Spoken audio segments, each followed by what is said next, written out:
Bethesda has been working on a safe trade system and 4 stars Legendaries are already live. Meanwhile, Season 7 rewards and 2 new allies were discovered. It's news time. Hello everyone, welcome back to another Fallout 76 video.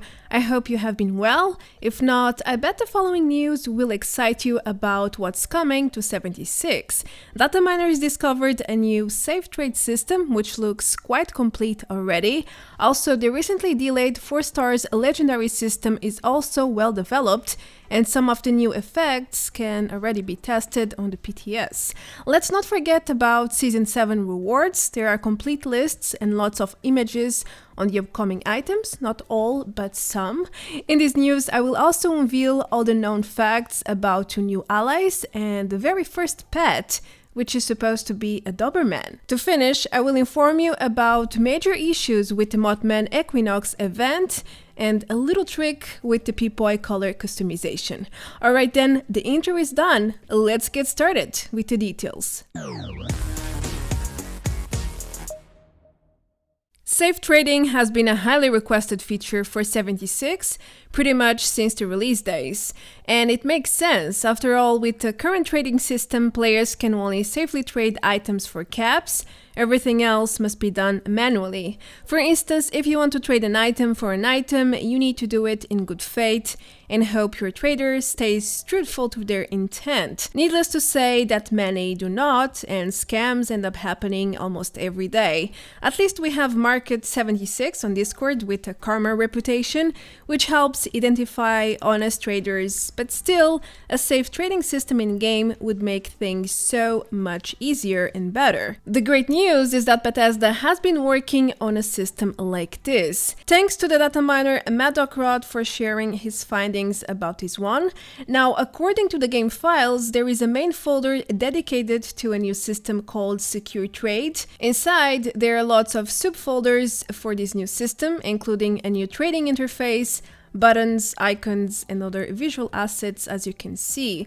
Here's a preview in motion featuring several assets to give you an idea how it's supposed to look like as a whole as one feature. There's also lots of icons, including some Vault Boy ones for essential communication, to indicate you are out of caps, to let your trader know you think the price is too high, or even to say, I want this, I don't want this. These ones probably mean the player wants more or less of something. That's my best guess. I think the interface is pretty neat as long as there is a lock button before the final trade. I didn't see one yet, but then again, this is a work in progress. Now, this secure trade system could be old news, old or cut content that never got released, but I haven't seen or heard about it anywhere so far, so who knows, maybe it's actually pretty recent, but it's just nobody noticed yet. Anyway, there are tons of files, and from my perspective, this looks like an extensive system already, even if incomplete. So let's hope secure trading will be a new major feature, part of the content roadmap for 2022. It's something everyone would benefit from, and it's like half done already, so keep your fingers crossed. Let's hope they release this one. Now, as you probably heard by now, 4 stars legendaries are live on the public test servers with update 32, even though this major feature got pushed into next year. It was initially part of the winter's DLC for 2021, but now it will come at a later date. So how comes players can already craft 4 stars gear?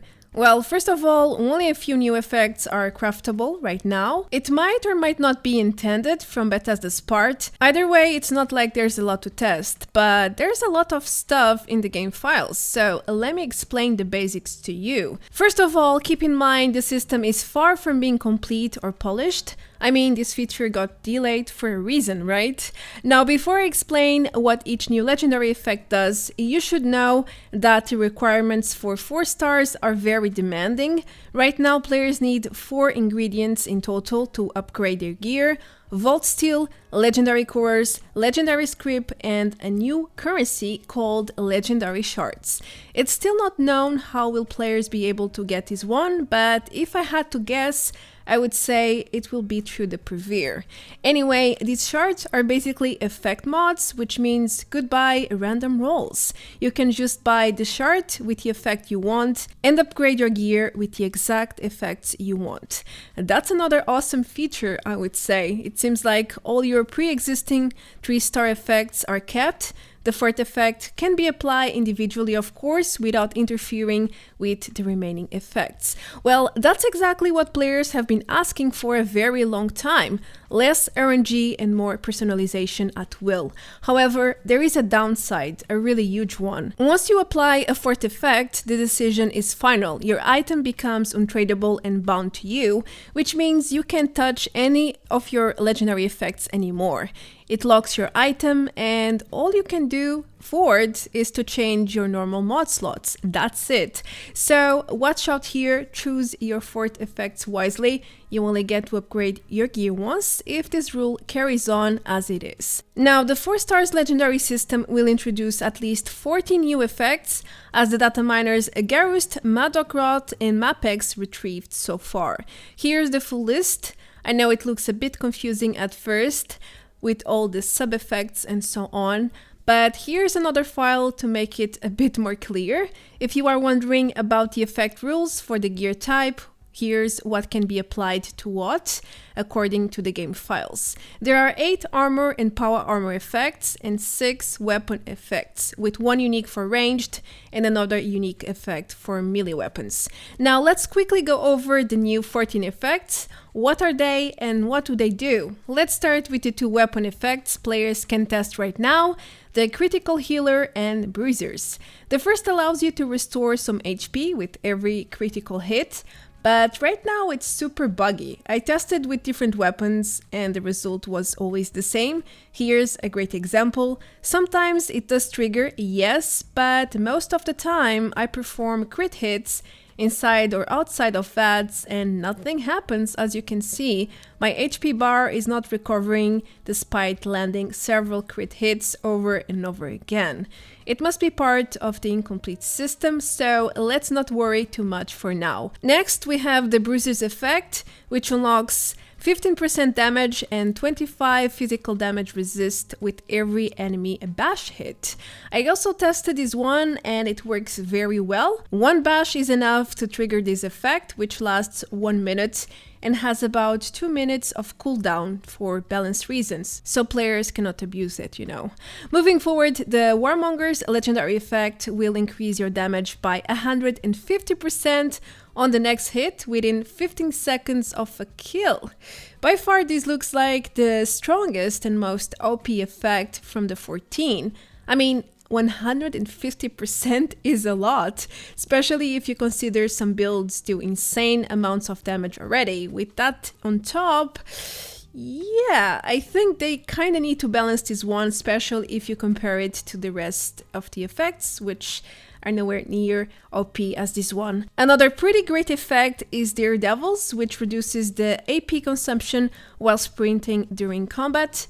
The elusive effect sounds perfect for bloodied builds. It increases jump height, reduces sprint AP cost, and replenishes some AP at low HP. Now, Blood Healer is amazing for healer builds, as the name indicates, since it heals your teammates with every kill you perform. This one is for ranged weapons only, so keep that in mind. There's also the Cheerleaders with the same exact logic, but for stamina, it restores some AP with kills that you perform.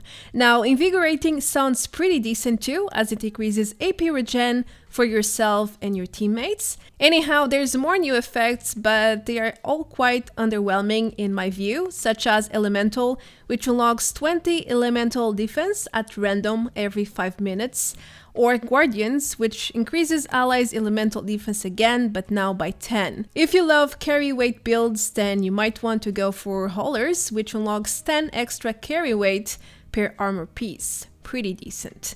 On the utility side, there's also Collectors, which extends the bubble head and magazine's duration by 20%.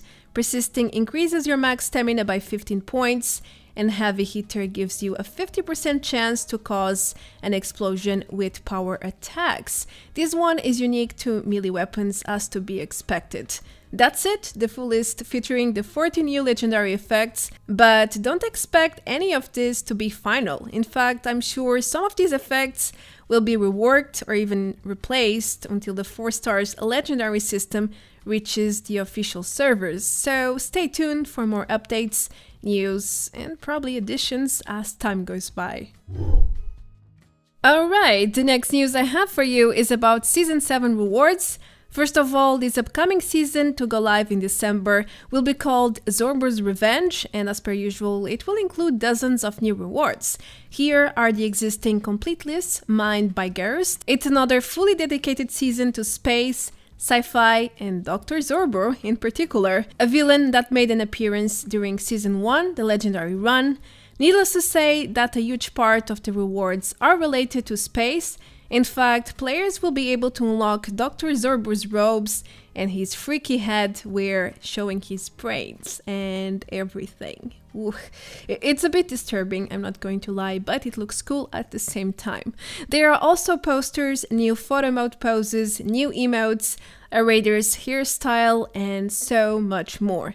I'm showing some examples in the footage so you guys can have an idea of what to expect. Some of the highlights are definitely the Appalachian Slot Machine, which was supposed to go live with Season 6, but it got pushed into Season 7 instead. It seems like players will finally be able to try their luck and win some prizes with his new gadget. Now, another highlight are the Enclave force field doors. They look sick, to be honest with you, and it should fit a lot of camp teams like Brotherhood of Steel ones or even a bunked themed camps. There's also this animated octopus figure, which looks adorable and funny at the same time. There's a lot of missing visuals for the listed items, so it's a bit difficult to determine if there are any other super exciting items coming. I hope they are for the sake of this season, but for now there's not much else to go over besides, the usual power armor skins as I'm showing here, player icons, currencies, and of course lots of power armor skins, the usual stuff they release every season. Oh, and there are 2 new light allies coming, so that's definitely a highlight. Let's talk about that in the next point. It seems like Bethesda is making it a trend now with the light allies in every season. In the ongoing Season 6, players can unlock Maul and Daphne, 2 very unique allies related to the Unstoppables comics. Now with Season 7, players will also be able to access 2 new light allies related to space, which is the main thematic for the 7th season. For the very first time, players will be able to have a ghoul ally at their camps. Yep, his name is Xerxo, and he is some sort of alien ghoul. Well, at least he thinks he is an alien from the Zebulian Empire, but is he really? There's also Katherine Swan, an astronomer with a very mysterious past. Just kidding, her files are incomplete right now. The main one is even a copy-paste of Maul's files, so we will have to wait a bit longer to know more about her history. However, there's a lot of details on other aspects. For instance, Xerxo's spawn item will be the Space Ride, an existing atomic shop item. I know, not the most creative out there, but still, it is what it is. He will dress this black spacesuit and talk a lot about his superiority to the human race. There is no portrait or visuals on his face yet though, but at least we know he is supposed to give players a very unique and useful buff, 1 agility with a 50% off fast travel costs. I hope it stacks too, because that would mean almost free fast travels and that would be awesome. Anyway, Xerxo is also a vendor and he will sell mostly ranged weapons, ammo, chems, and alcohol. Lots of it, as shown in his vendor files here. Now let's talk a bit about Katherine. There are also no visuals yet, but the file says she will wear a femme fatale hairstyle and some sort of lab and medical equipment. It could be some new cosmetic for all we know. I don't recognize these names, so I think it is new. Her spawn item is going to be this research table with books, a globe, papers, and toys on it. Despite no story, we know her buff will be the Observant, which unlocks 1 perception and increased damage with scoped weapons, which might be very handy for rifle builds actually. Anyway, she is also a vendor, a very good one. She will sell the alien plasma plants as well as alien plasma mods, toys, and all sorts of medical junk items. So I think this one is the type you want to get at least once, because these plants are very unique. I don't think they are in the game right now. Yeah, I'm pretty sure they're not. So keep an eye on Katherine. She's going to be awesome one way or the other. Now I have some good and bad news to share about the upcoming pets. First of all, it seems like Bethesda is planning to release a dog Doberman as the first pet ally ever. However, it seems like pets are nothing more, nothing less than animal allies. As the files show, the existing Doberman is labeled as a light ally, which means it will get added to the ally list, and players are forced to choose just one, sadly. But let's go back to the good news, shall we? This pet dog will come with a custom option where players can choose its name. It's your pet after all, so it makes sense you pick the name you want to call it. The camp spawn item will be a dog house, as to be expected, but we now have confirmation, so that's great.